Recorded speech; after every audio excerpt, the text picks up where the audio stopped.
Good morning. How is everyone today? There's the notifications. That's a good thing. That's a good thing. What is up? See if anybody comes in here. See if anybody cares. If you're watching the replay, this is live. Recorded live, I guess.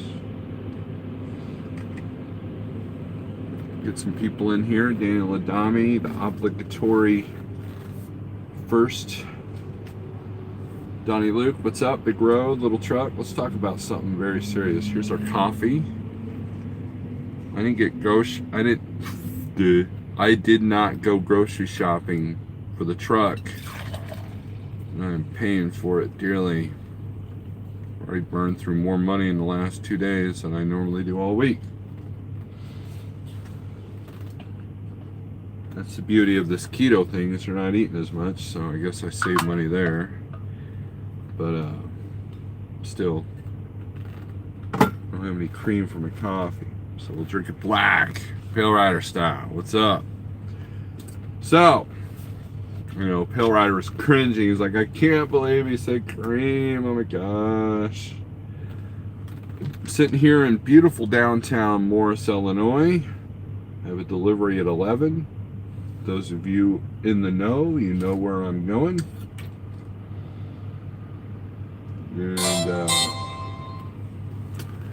And we are just kind of killing time. You'll have to forgive me. Let's see if I can turn the sound down off this.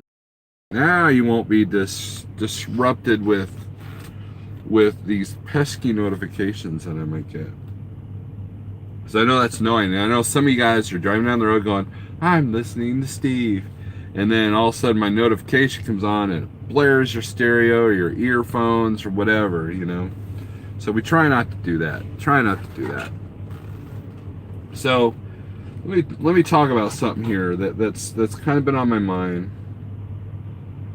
And it's going to annoy a few people, but at this point, I don't care. You know why? Because I've always been truthful with you guys. I've always been honest with you guys. And it's story time. Okay? If you follow Snorlord on Facebook, not my personal page, but my Snorlord, Facebook page, I posted an article 21 minutes ago. And it talks about transportation recession, okay? Now, this has been a case of argument, right?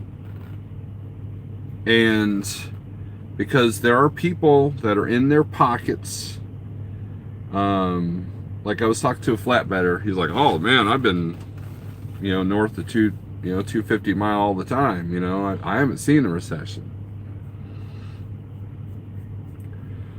But, and that can happen, right? But, back in 2014, I decided to pull the trigger on becoming an owner-operator. And I'd heard about all the great money that was at Landstar. And so I went to Landstar. The self-dispatch, that's what attracted me the most. Hire an accountant to do all the tax stuff. And basically was still a steering wheel holder, just paying the bills, right? And I'll get to the comments here in a second. So I know Pale Rider had a smart aleck comment of cream in there somewhere. Rightfully so, Mr. Pale Rider, rightfully so. Okay. And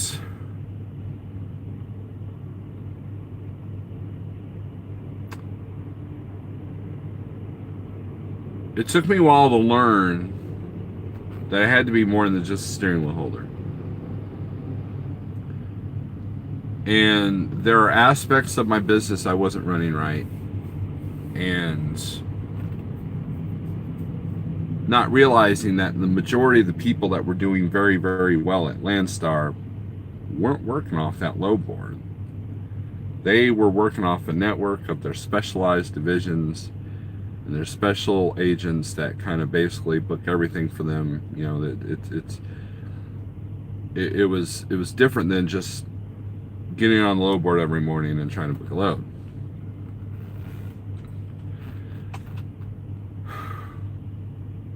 But I started to see the oil wells dried up. Those companies were selling their equipment. The normal loads that paid well for me for the oil fields, they started to disappear. I noticed that a lot of agents were being undercut for their freight by other agents. Third-party logistics got bigger and bigger at Landstar, and I noticed that the spot market was going down. Now, at one point, Landstar was still above the spot average rate. But then, in July, I started to see a few things. Back then, right? And then I remembered that July freight always kind of drops off or whatever. But I noticed a decline in rates, decline in volume, a decline in rates, decline in volume, people undercutting each other, friends of mine going out of business left or right, people that knew the Landstar system, people that knew this stuff better than me. And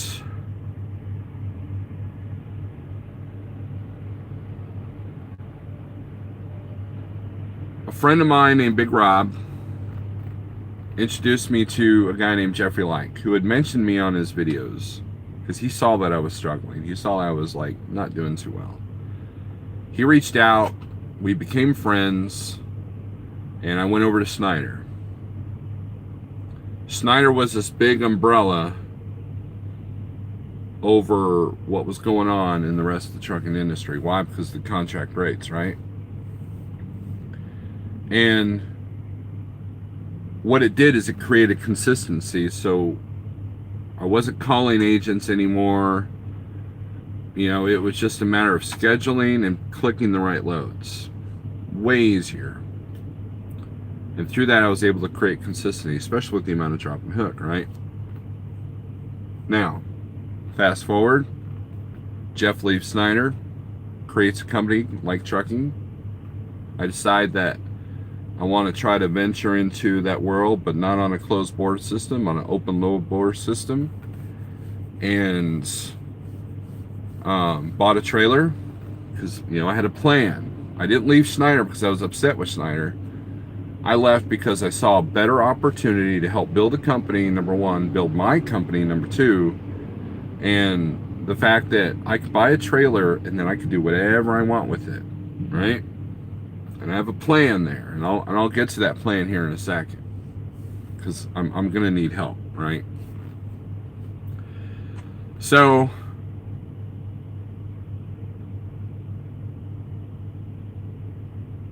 I admittedly screwed up. I did not run the way I should have been running when the rates are really good.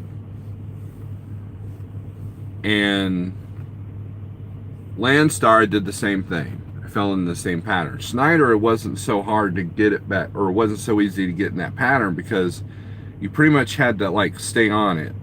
But I was a little bit more relaxed than other people because I didn't have the high Snyder finance payments, right?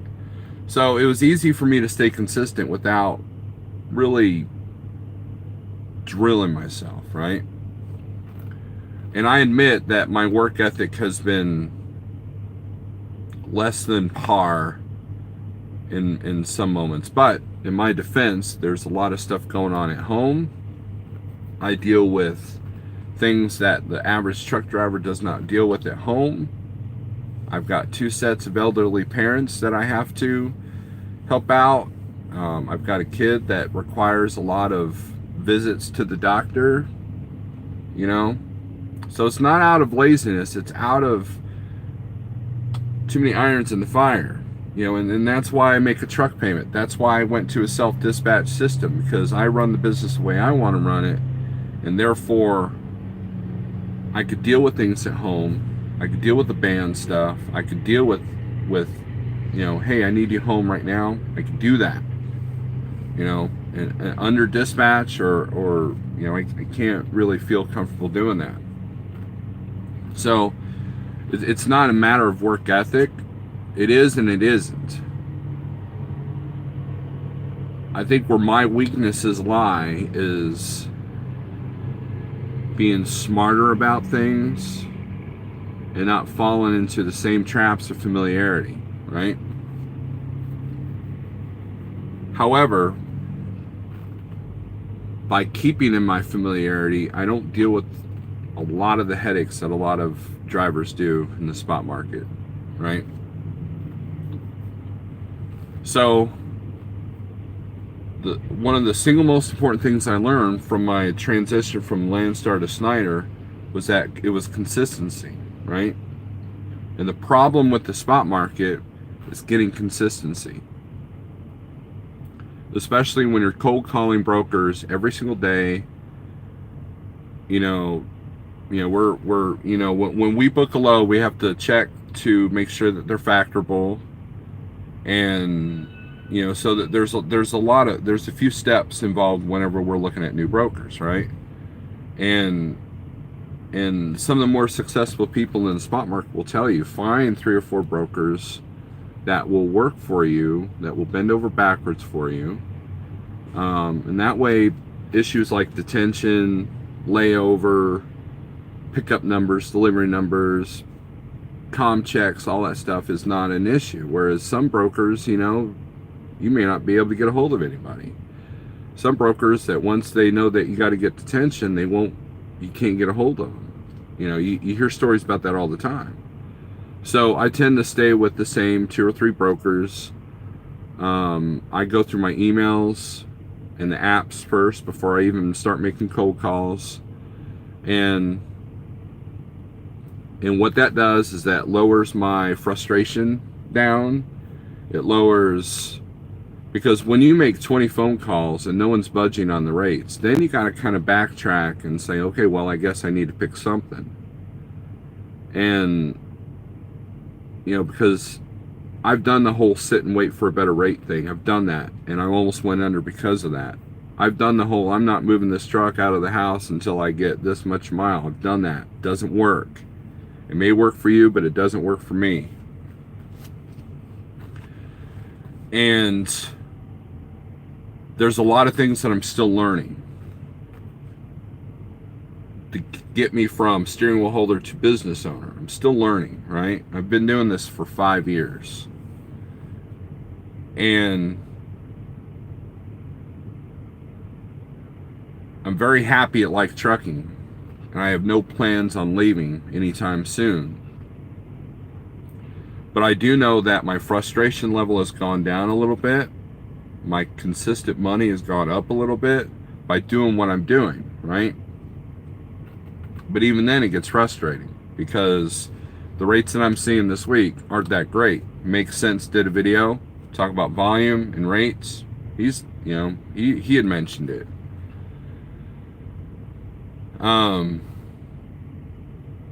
It's the article that I posted on Facebook is showing that there are signs, the same signs I saw in 2014. Now, with that being said, by starting my business in 2014, I've dealt with this before, so I know the signs that I'm looking for. And one of the things that I needed to do, or what I had to do back then, was create consistency. I was having trouble building consistency at Landstar. Now, I'm not saying it can't be done at Landstar. I was going about it the wrong way. Snyder was an easy fix. And, through Jeffrey Like's guidance, I started making money. And way less frustrations. To the point that I've had 3 major truck breakdowns, not like escargot level, but like, a high 4-digit number. And I've been able to survive. Now, I took that for granted in the beginning of the year, or actually towards the end of last year as well. And the rates have been on a steady decline since June of last year. I know it because that's what my book says. Other people's numbers have been different. I know Roscoe said he didn't start seeing his rates decline until February, or January, something like that. I don't know, Roscoe, you can correct me. But in my book, in my numbers, since I've been keeping track, I've noticed my rates kind of steadily decline a little bit, but not much. The only thing I'm worried about is cost. So there's two ways to survive a trucking recession, okay?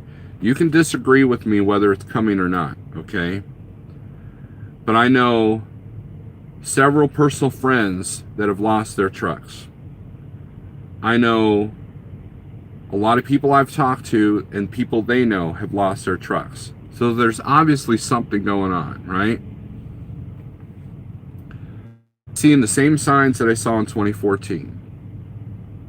And there was two things that I did to survive it. One was create consistency, and two, lower my costs. When that Peterbilt started costing me too much money, out it went, and that lowered my truck payment, that lowered my operating costs, and that lowered my fuel, because I got better fuel mileage in this truck. Now, fast forward 2 years, this truck's getting up there. It's got 5 miles, and I'm starting to see things that I'm starting to see things and smells and stuff. And I'm like, I'm like paranoid, right? And those of you who know me personally know I'm always paranoid about something. My APU's making funny noises too. And, to the point that I took off the cover, looked at it with the flashlight last night. Can't see anything wrong. And it is a 2-year-old unit that has a lot of hours on it because I use it every single night to run my CPAP. And whether, it's nice out or not. But, so I'm worried about my costs increasing, because here's the thing. Rates have gone down to the same levels that they were a couple of years ago, but here's the difference. Our costs have not. Fuel is higher, repairs are higher, buying new and used equipment is higher, and we're watching a lot of companies, a lot of bigger companies go by the wayside. Penn State, LME, there's another company, it's in the article. And granted, these companies had, management issues and cost issues and everything else, but what that tells me is that these companies that have been 50 years, some of these are LTL companies, that could not adapt, they could not overcome, they could not adjust, and either price themselves out of the market and they went bankrupt, or they just closed their doors, and so storm coming. How bad or how long it will last, I don't know. So what I'm doing is everything I can to create consistency, and I've done that. I'm booked until Friday, and then I'm looking for my Monday load. I'm kind of holding out on that one a little bit because it's only 9 o'clock on Tuesday. So, and a lot of owner-operators, there's a lot of owner-operators that do give up their authorities or put their authorities on hold and go back to making carriers, or they go back to doing power-only things, and I have no plans of that to do that. Like I said, I've tried to position myself to where I could survive any storm by the way I'm running now, as long as the truck holds up. But I just wanted to talk about that because it's morning coffee thoughts in the morning. I know I'm always positive. I know I'm always, trying to be jokey and stuff, which is a far cry from my Landstar days. If any of you have been watching me since my Landstar days, you have probably you see a whole new person now. You see difference in my demeanor, difference in my physical appearance, difference in how I talk to you and everything else. And you know, I've always tried to be positive, but I've always tried to be real too, because there are still people wanting to come out in the spot market that aren't prepared for the storms. I have no issues of someone coming out in the spot market, right? But you have to come out right to prepare for the storms, because here's the thing with trucking. It's cyclical. It runs in cycles. It goes up, goes down, goes up, goes down. Rates hit through the roof. Everybody buys a truck. Too many trucks. Rates come down. People go out of business. Next thing you know, there's a better truck to load ratio. Capacity's in our favor. And then the same cycle happens over and over. And here's the thing, guys. Manufacturers, repair shops, toll companies, they all profited off every one of us that was making $3 and $4 and $5 a mile the last couple of years. They saw that we were getting more money, so what did they do? They upped their costs. They upped the cost on repairs, parts, toll, parking, all of it. They did that because they knew that we were rolling in cash. And now that we're not, now that a lot of us aren't, I'm going to say we, but a lot of us, guess what? They don't care. They're not coming down on these prices. They're not coming down on the fuel. They're not coming down on the toll. In fact, tolls have gone up. Repairs have gone up. The same truck I looked at brand new that was $126,000 today is $158,000. I looked at it. Okay? That's a huge increase. So,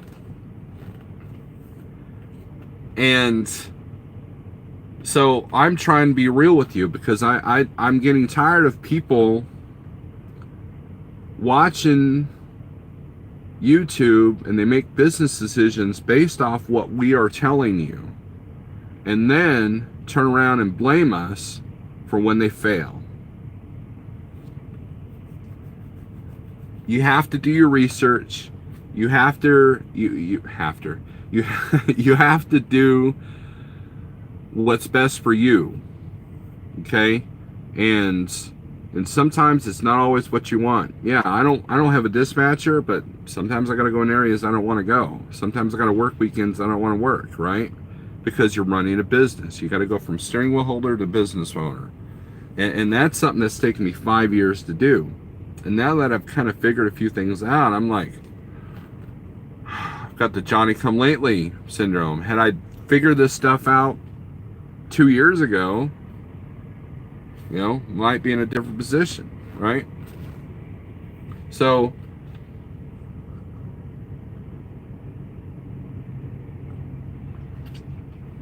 now, a lot of people criticize Trucker's Coach,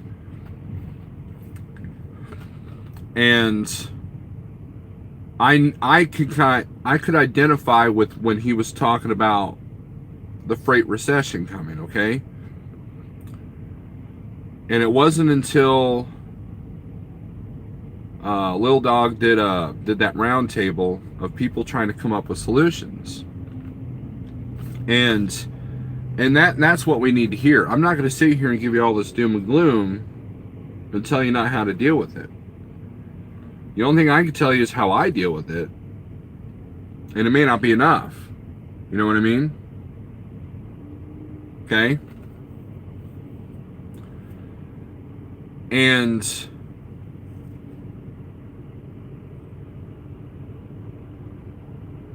you have to be real and honest with yourself, because if not, if your head is in the sand like mine was a year ago, disaster could strike at any moment.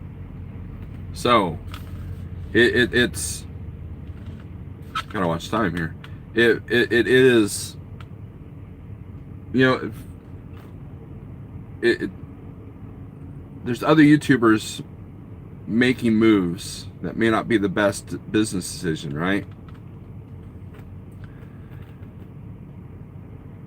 And I get it, but you know, I have a family depending on me, to make sure that I have my act together, so I could be home when I need to, so I can pay the bills when I need to, and maybe if I can accomplish what my actual goals are, then they'd have something for their future. Now, I talked about future plans, and again, I'll get to the comments here in a second, because you guys have been commenting and I appreciate it. Hit the thumbs up, do all that cheesy YouTube, you know, hit the thumbs up, share, blah blah blah blah, because I'm actually going to keep this one up, I think, maybe. Anyways, the reason why I left Snyder to go to Like Trucking was for two reasons. I saw an opportunity to help build a company, and when I was sitting at home too much, I wasn't doing my part. So, Jeff, I apologize for that. I'm on the right track now, so we're good, right? So we'll help Like Trucking build, right? But number two, I've told you guys I've always been real with you. Number two, I saw an opportunity to be able to buy my own trailer, this big white box behind me, and get into a world that makes more money than the standard dry van, right? I'm talking belly boxes, blankets, E-tracks, straps, ramps. No lift gate. Those cost money, and it keeps you from doing regular freight if you're picking up at a place that's got those bumper blocks, right? And I would want to enter that world. So I see the trailer as a blank canvas, so to speak, right? And the trick is developing relationships with the brokers that have that freight, and also being able to provide good customer service. See, we're a service industry. A lot of people don't get that, right? You're providing a service to the customer by giving them their crap, giving them their stuff. And so I do the check calls, I do secure the loads, I do deal with the trailer seals. I'm not rude to the shippers, receivers, you know. I try to present myself in a positive manner, no matter what kind of day I'm having, and I try to be pleasant to talk to with either the broker, shipper, receiver, and I'm not blaming the carrier for anything. I'm not blaming the shipper for anything. There's a lot of people out here that are blaming everybody else but themselves, and they're not succeeding because of that. So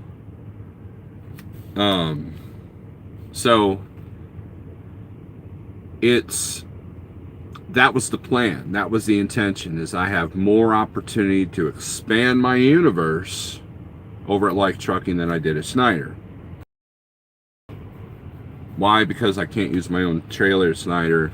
Snyder's model is based off of a lot of drop and hook, you know, so that's where the consistency comes in. Me, I want to work over quality, not quantity. And that was why I bought a trailer and took a huge risk by signing up with a person that I've known for several years. You know, that's a big risk when you think about it, because you hear all the time about friendships that become business relationships that turn south, and luckily we've been able to avoid that.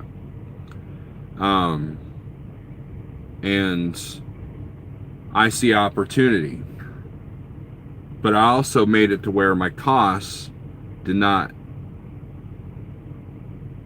hinder my opportunity, and I'm looking at maybe possibly reducing my cost even more, because the two things that will help you survive any trucking recession, now remember, I've been through this before, is consistency and lowering your costs. That's the only way you survive.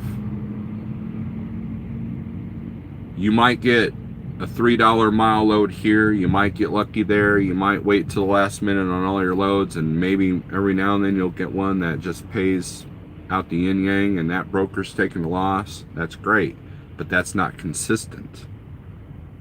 All the people that were doing contract freight when all the spot rates were through the roof, guess what? They're laughing at us now. And the smart ones personal friends of mine negotiated a reasonable rate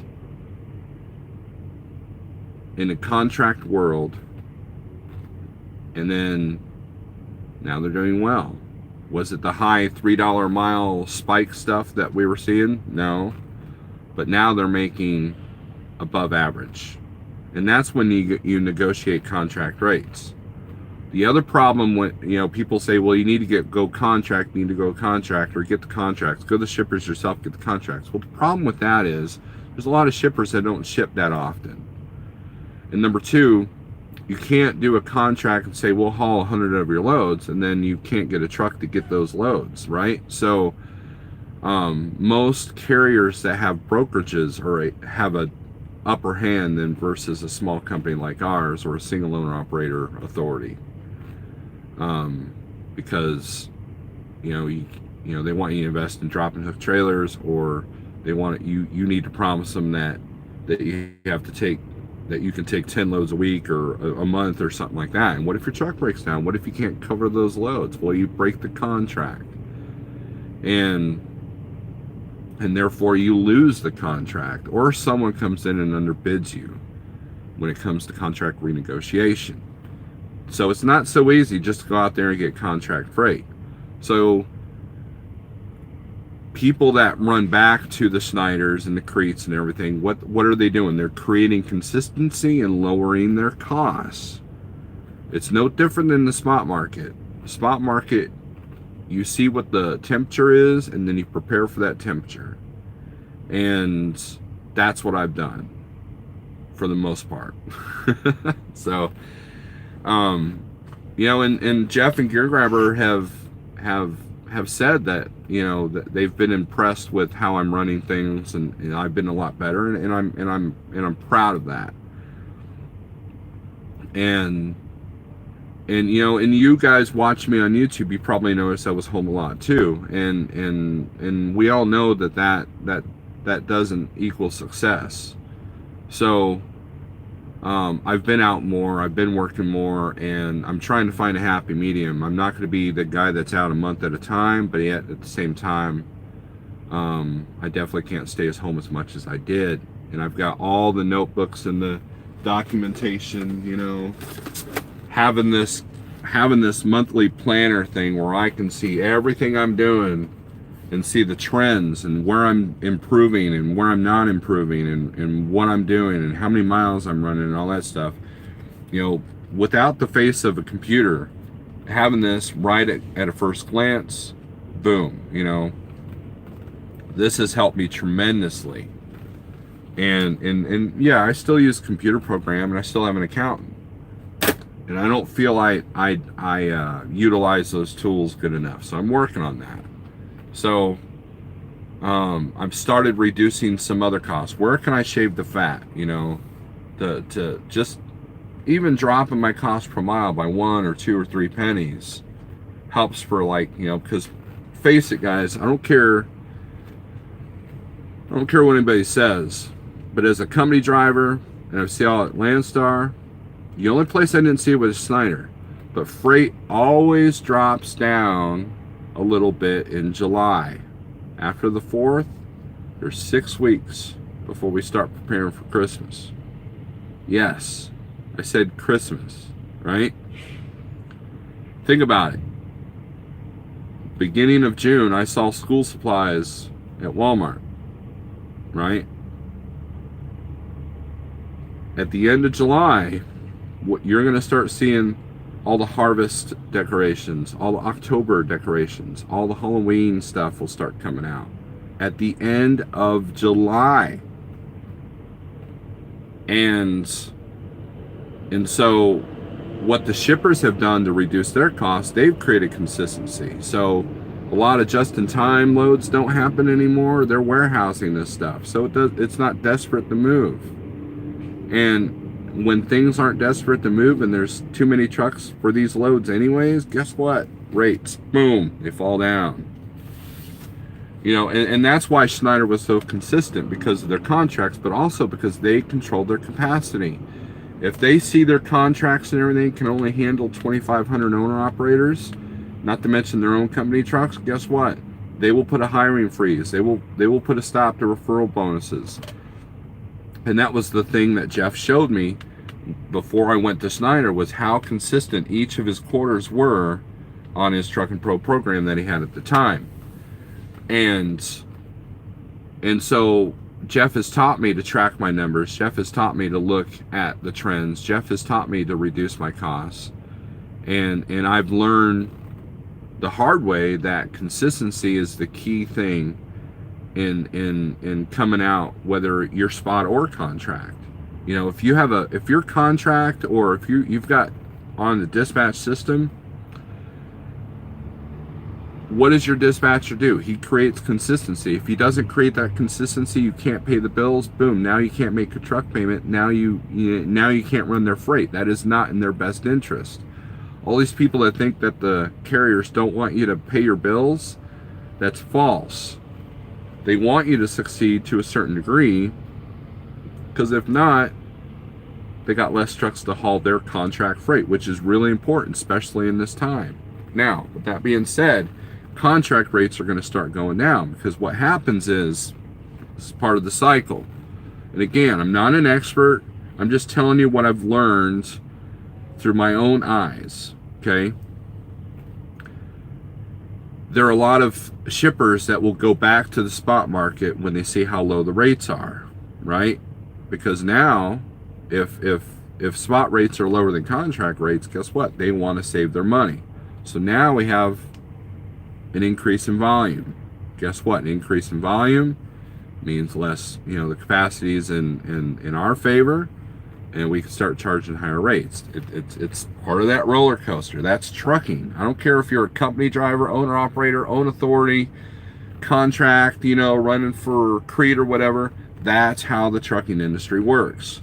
The only thing constant in trucking is change. It's always changing, always. And now you've got click and go apps that have analytics that follow you. Every time you get on Uber and click on a load and look at it, they're collecting that data. Why is this guy staring at the load but not taking it? Why does he keep checking on it? Wow, he keeps checking on it. So maybe we won't increase the rate because maybe he really wants that load, or he checked on it and he hasn't looked at it. So we'll increase it by 10 or 20 or $15. So we got Uber, Convoy, C.H. Robinson, I think XPO is an app, even though they won't let me download it because my phone's not good enough. And JB Hunt and all those brokers, and they're collecting that information. They use that information to track your truck. So if the same information that Sonar is getting from the ELDs and from the brokers have that information, so they can manipulate that information. And analytics are manipulated down. That's the reality of the trucking industry. And is that analytics are used and manipulated in their favor. So how can you use it in your favor? Just remember, the same things you can do with that information is the same thing that they can do. So you have to be better at the game, or you have to play the game in a better way to create consistency. If the DAT board or 123 low board says California is a hot market and everybody flocks to the California market, guess what? California's not so hot anymore. So now you have a bunch of trucks that are doing the Johnny come lately, and boom, rates come down. Why? Because all the shippers are like, cool, we've got our choice of trucks here because everybody's down here, and now we can give our rates accordingly. That's how the spot market works. And so you take somebody like Prime or Snyder, they got buying power. We have a trailer pool of 20, 30,000 trailers that we can provide service to you. And that's how they win these contracts. And the shippers see that as like, wow, I don't have to worry about the spikes, but at the same token, you got brokers like C.H. Robinson and XPO and TQL that are a target for these shippers that don't want to use the Snyders and the Werners and the Swifts, and so C.H. Robinson can actually give you more capacity than Snyder can. Why? Because they have access to all the trucks that aren't contracted to the big carriers. And so therefore, they can move that freight a lot easier. When the spot market's down, guess what?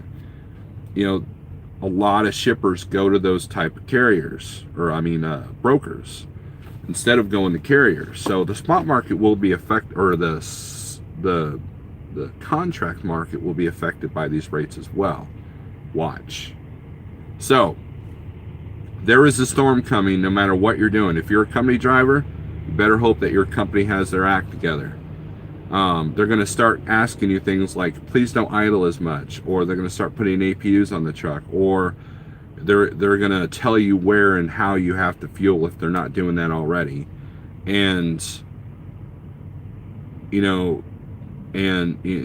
I remember in 2009 when I first started at Transland as a company driver, there was a lot of benefits that went by the wayside, benefits that attracted me to that company. Why? Because 2009 was another recession, another freight recession. Fuel was spiking, and Transland did away with their longevity bonus, which was in the thousands of dollars depending on how long you were there. They even decreased the amount that they were paying the office personnel. So just because you're a company driver doesn't mean you're immune to the upcoming storm. Now, I hope I'm wrong. I hope that I'm an idiot and I have no idea what I'm talking about, and someone can prove me wrong, that we're not going to see a storm, right? Please tell me, show me that I'm wrong. Okay, I would love to be wrong on this,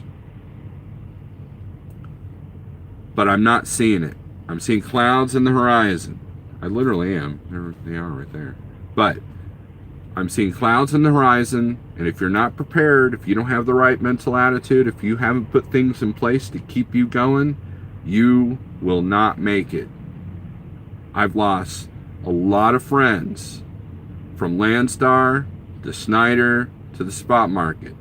I've lost a lot of people. I've seen a lot of people go out of business. There's a reason why if you go to Prime or you go to Snyder, there's rows and rows of new trucks or slightly, used trucks, because it's not easy running a business. It's not easy being in this industry. So therefore, the turnover rate, turnover rate is through the roof. Retention rate is not. Even a 10 truck carrier has gone through, I know other 10 truck carriers that have gone through a lot of drivers. Why? Because it's hard out here, and if you're a person that thinks it's really easy out here, well, that means you either got good contacts, a good system, or you've been doing it a while, or you're set up to where you can survive any storm that comes along. So that being said, let's go to the comments. I know I'm talking like a million miles an hour, so I hope you guys are hearing what I'm saying. So, put my old man glasses on. Oh man, you guys been commenting here. Okay, let's see. Big Road likes Trucker's Table. What's up? Dispatchers blame me for not picking up my load last night when I told them my truck was still in the shop. Well, that's the eternal battle between dispatchers and drivers. They always do. Okay, we're talking about Daniel's issues there. You're heading to Woburn, Massachusetts. That sounds fun. Don't drink the water in Woburn, Daniel. Empty, got to get out of this dock. Catch y'all later, Big Road. All right, you won't pass a test. Good morning, I'll listen while I roll. It's Jason Perry. Good morning to you. You have to learn to roll with the flow in the spot market. That is absolutely correct, Ghost Rider. Shout out to the Great Pumpkin, the Godfather of Truck Mr. Like. Just because you're paranoid doesn't mean they're not out to get you. I believe that. Owner operator is like a bass boat. Big corp is like a ship, a lot harder to maneuver and sometimes needs hugs. Yes, sir, been a very positive change for you, sir, says Ghost Rider. Thank you. Acceleration rules, company driver for life. Yeah, I will admit, man, being an owner operator is not for everybody. That's for sure. Big Red, what's up? Johnny Sacco. Football season. So is fall. Yes, that is coming up. 45 days. That's less than 2 months, guys. Or no, wait, that's less than 3 months. I can't do math. Trucker's coach, first one to hang up his numbers and go back company. Johnny Sacco says. Johnny Sacco, coach has no truck payment and can't make it. I don't think that's the case, Johnny. I think that he just didn't want to put up with it, and he wanted consistency in his in what he was doing. So, but he obviously can make it because he's got, everything's paid off. So I think that's an inaccurate description. Overtaxed Minnesota, what's up? Johnny coaches leased on a Crete, not a company driver.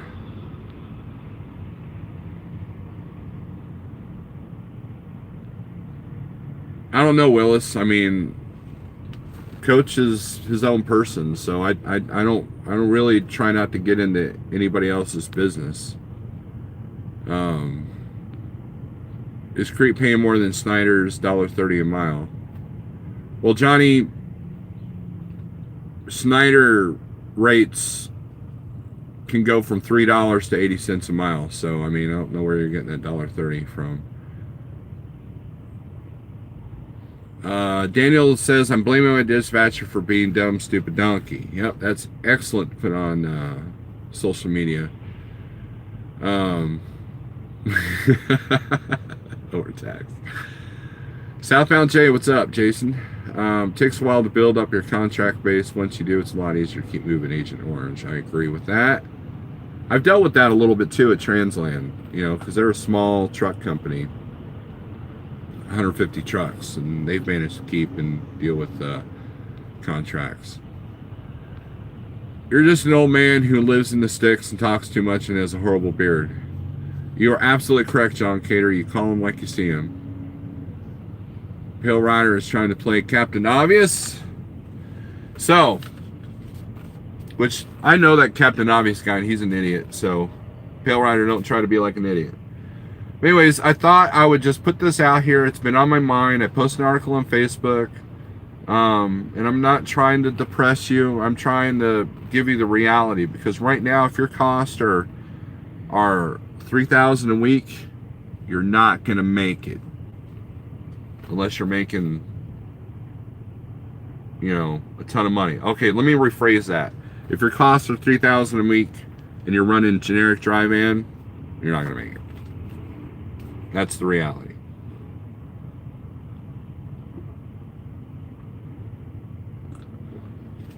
Unless you adjust something. Unless you get that consistency, you got to figure some stuff out. And you got to love it when you get coffee grounds. Oh, crap. On the bottom of your coffee cup. So.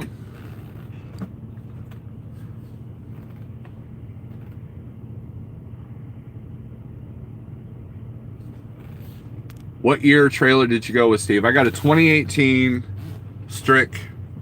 I got it from Scientific there in Saginaw, Michigan.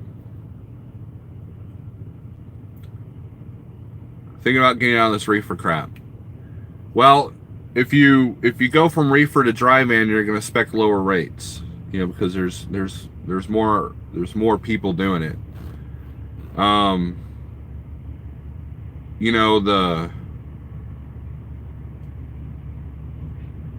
I don't have any experience in running reefer. I know that it was very frustrating for my dad. I know the insurance is probably a little bit higher. I know that you deal with a lot of different headaches, and you're dealing with an entire second engine, and so that's a new set of maintenance and costs and everything else, and that does not appeal to me. Could I make more money running reefer? Probably, but it would completely change everything I know about how I run my business. And I always hear that, tired of sitting around. And so I have no desire to do that, even though that's exactly what I'm doing now. The Scribe got CDL July 1st. Start my journey Friday with rail flatbed. 19 days to my first truck. Well, that's good. The Scribe. I've heard good things about rail. I worked with a friend of mine that was a trainer over there, and he said that they granted this is 6 years ago, but at one time they were a company that took pride in their drivers and their customer service. They had what they call the white glove team that came in and made sure everything was kind of nice, you know.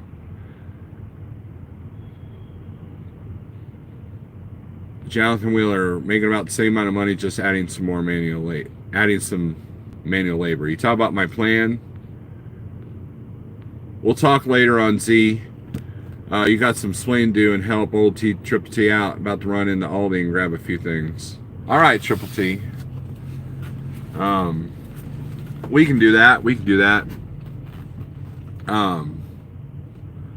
But no, I'd like to get into the specialized van world. You know, I know guys at Landstar that were very successful doing that, and that's something that you don't see in the Snyders and the Cretes and everything. And I think that, you know, you find a niche, and you know, blankets aren't expensive, you know, but you're gonna have to be willing to put up with a few things.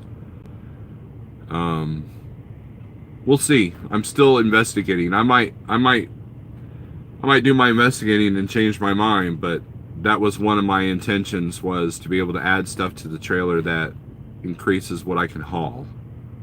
And that is truly one of the main reasons why I haven't added skirts yet to this truck, trailer, because I eventually want to put belly boxes in it, and at least one or two to hold some stuff. Kind of the route that Tim Gorley did before he got off the road, before he got his authority. And that's a sector that still puts a lot of weight in customer service, which I think I can do. But you know, right now we're playing survival mode, so I don't have the extra money to invest in ramps or belly boxes or even E-tracks. So we're just surviving at this point, and getting a few things caught up for my lack of smarts at the beginning of last year. So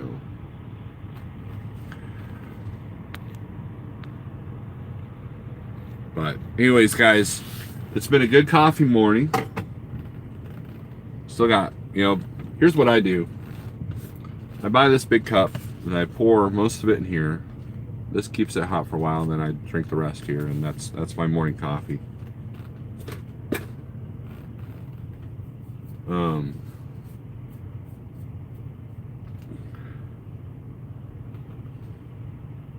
People have been asking about the keto thing. You know, Ike Stevens has shouted me out a couple of times on the keto thing, so I'm glad to see him on board with it. We have a Facebook group called Truckers No Keto. Check it out. We prefer that you're a truck driver or the spouse of a truck driver, because we don't want a bunch of non-trucking keto low carb experts in there, because the thing about diet change is that unless you're driving a truck, you don't know the struggle that we go through, right? And the keto thing is actually easily done on the road. And if you're like yelling at me saying that's BS, Steve, look at the results, right? 100 pounds. Now I've plateaued a little bit, but we're making a few changes there too.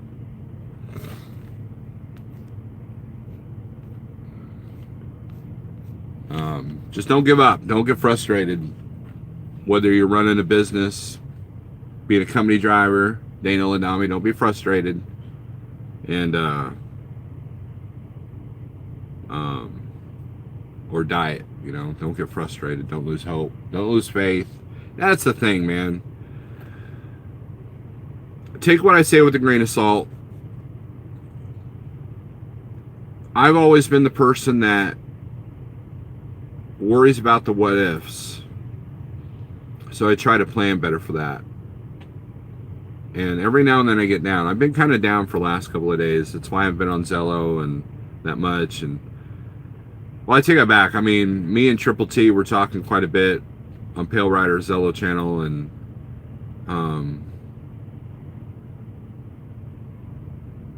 you know, Triple T is doing the keto thing now, and you know, and I'm happy to see people,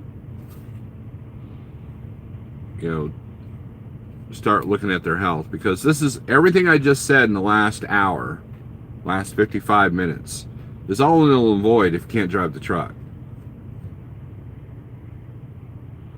It's all that money that you can or can't make, that you lose, that, you know, or whatever, doesn't matter if you have a heart attack in the dang truck. That nice, shiny, brand new Kenworth or Peterbilt W9 or 389 is no good to you if you're dead in the sleeper because you couldn't take care of yourself. You know, you can have all the chrome in the world, but if you can't take care of your body, it's all for nothing. You've got a lawn ornament at your funeral. That's what you have. Gee, Steve, you're kind of cryptic today. What's up with that?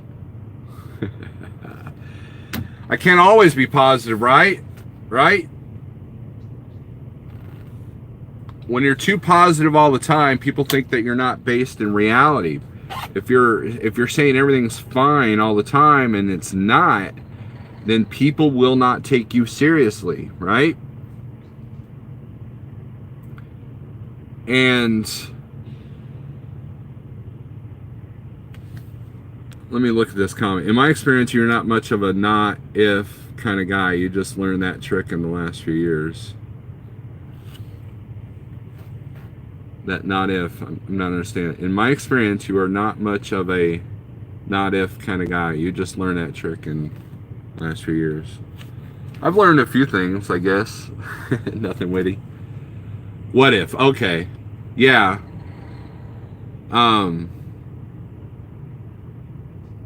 Well, you have to evaluate the situation, right? Nothing witty knows this. I mean, we're back. The solutions were to keep my costs low and only work for a self-dispatch company, and that's exactly what I've done. I've never had a dispatcher as a known operator, and never will I.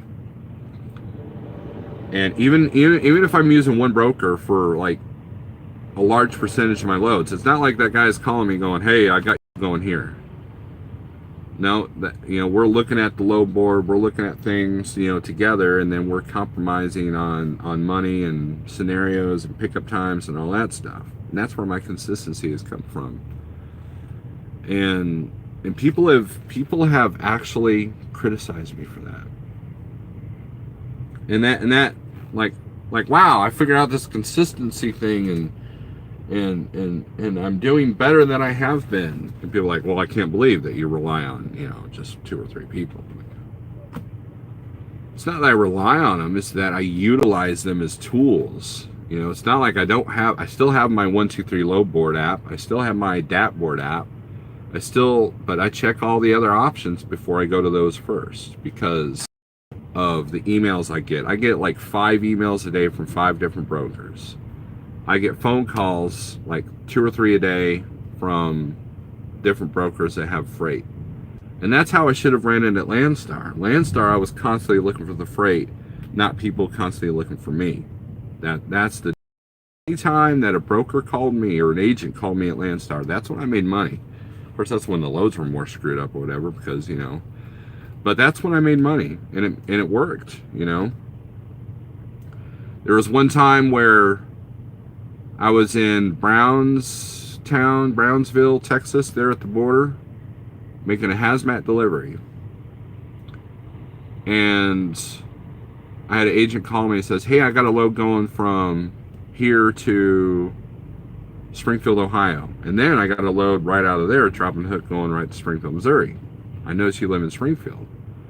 So I went ahead and accepted both, right? And at the end of the day, I looked at my rate per mile on the Springfield, or from the Texas to Springfield, Ohio. wow, that's below what I'd make.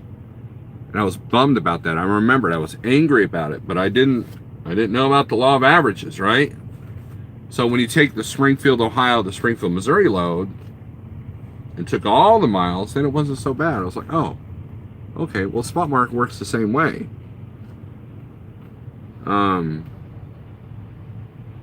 You know, you look at the load ratios and how can you make consistency, you know? And, you know, there are many trucks and carriers that are able to go in and out of Florida. They're able to go in and out of Georgia. They're able to go in and out of Dallas, Texas. They're able to go in and out of Denver. How do they do that? Well, it's the other loads that they do that help the others. You know, everything, you got to look at the big picture. A lot of people are too focused. They're sitting at the truck stop today looking at the load board going, I got to have $2.50 a mile. I got to have that. And then they sit for 2 days because they can't get it. Or they do, and it's like you got to get up at 3 a.m. to run the load, you know, stuff like that. And then they burn themselves out. So there's more to this than just chasing the money. Anyways, that's all I got for today. We're at an hour. I try to keep these at an hour. These are my morning coffee thoughts this morning. I hope you've enjoyed them. I hope they opened your eyes. I hope they angered you because you need to be angry. No, I'm just kidding. No, I just try to be real.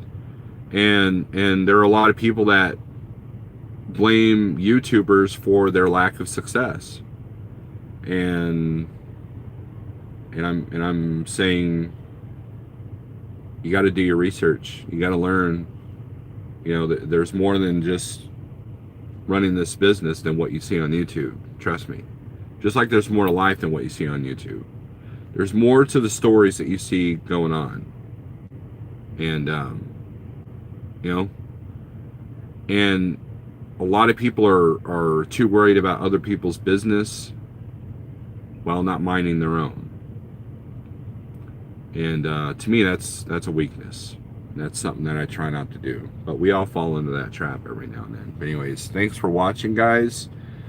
Go check out my Facebook article that I'm talking about on Snorelord. Follow at Snorelord on Facebook, at Snorelord on Twitter, even though I don't tweet that much. And I'm on my Fitness Pal. If you're wanting to do the diet thing, look for me at Snorelord. Add me. What's the other one? Oh yeah, YouTube. Follow my YouTube channel. Go to my old YouTube channel. Am I going to raid Area 51? No. Somebody did a Facebook post and everybody RSVP'd, and there are people that are reading that thinking that this is a serious thing, to the point that the Air Force has actually said, hey, don't do that. Don't be idiots. It's one of those Facebook things that designed to rile you up, distract you. Anyways, don't give in to the distractions.